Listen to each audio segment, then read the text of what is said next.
नांदेड जिल्ह्यातल्या माहूर शहरापासून पूर्वेस 7 किलोमीटर अंतरावर असलेल्या पापलवाडी येथे 25 मे रोजी 10 महिला, 9 पुरुष व 5 बालकांना अन्नातून विषबाधा झाल्याचे लक्षात येताच काही व्यक्तींनी सर्व रुग्णांना माहूर येथील ग्रामीण रुग्णालयामध्ये भरती केले। तेथे डॉक्टर्सनी त्यांच्यावर प्राथमिक इलाज केल्यानंतर सर्वांची प्रकृती ठीक असल्याची माहिती वैद्यकीय अधीक्षक डॉक्टर व्यंकटेश भोसले यांनी दिलेली आहे।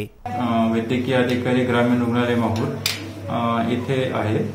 ग्रामीण रुग्णालय माहूर येथे 24 रुग्ण हे फूड पॉइझनिंगचे दाखल झालेले आहेत। त्यापैकी 8 स्त्री, 9 मुलं, लहान मुलं आणि 8 पुरुष व्यक्ती आहेत। हे व्यक्ती हिवळणी येथे कंदुरी करत असताना मटणाच्या विषबाधेतून झालेला आहे असं सांगण्यात आलेलं आहे। उपचार येथे ग्रामीण रुग्णालय येथे उपचार चालू आहे आणि सध्या तरी सर्वांची प्रकृती स्थिर आहे।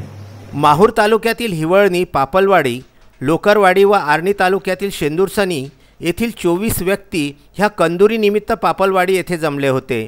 तेथे शिजविलेले मटण खाल्ल्याने बळीराम चव्हाण, वैशाली राठोड, सुरेखा जाधव, संदेश जाधव, संगीत जाधव, संजीवनी जाधव, जीवन जाधव, सोनाबाई राठोड, भुवन जाधव, मीराबाई राठोड, गजानन राठोड, कुणाल राठोड, तुकाराम जाधव, धावजी राठोड, भिकू जाधव, रमेश राठोड, गुनीबाई राठोड, सय्या राठोड, कृष्णा राठोड, चांदनी जाधव, योगेश राठोड, पंचाबाई राठोड, शुक्रीबाई राठोड व वीर राठोड यांना मळमळ होऊन उलट्या झाल्याने अस्वस्थ वाटू लागले होते। त्यावेळी त्यांना माहूर येथील ग्रामीण रुग्णालयामध्ये भरती करण्यात आले। तेथे वैद्यकीय अधीक्षक डॉक्टर व्यंकटेश भोसले, डॉक्टर विजय मोरे, डॉक्टर निरंजन केशवे व डॉक्टर श्रीमती आंबेकर यांनी त्यांच्यावरती प्राथमिक उपचार केल्याने सर्वांची प्रकृती स्वस्थ असल्याची माहिती डॉक्टर भोसले यांनी विदर्भ न्यूजच्या प्रतिनिधीला दिली। विदर्भ न्यूजकरिता माहूर येथून राजू दराडे, संजय घोगरे व अनवर खिच्ची यांचा हा वृत्तांत।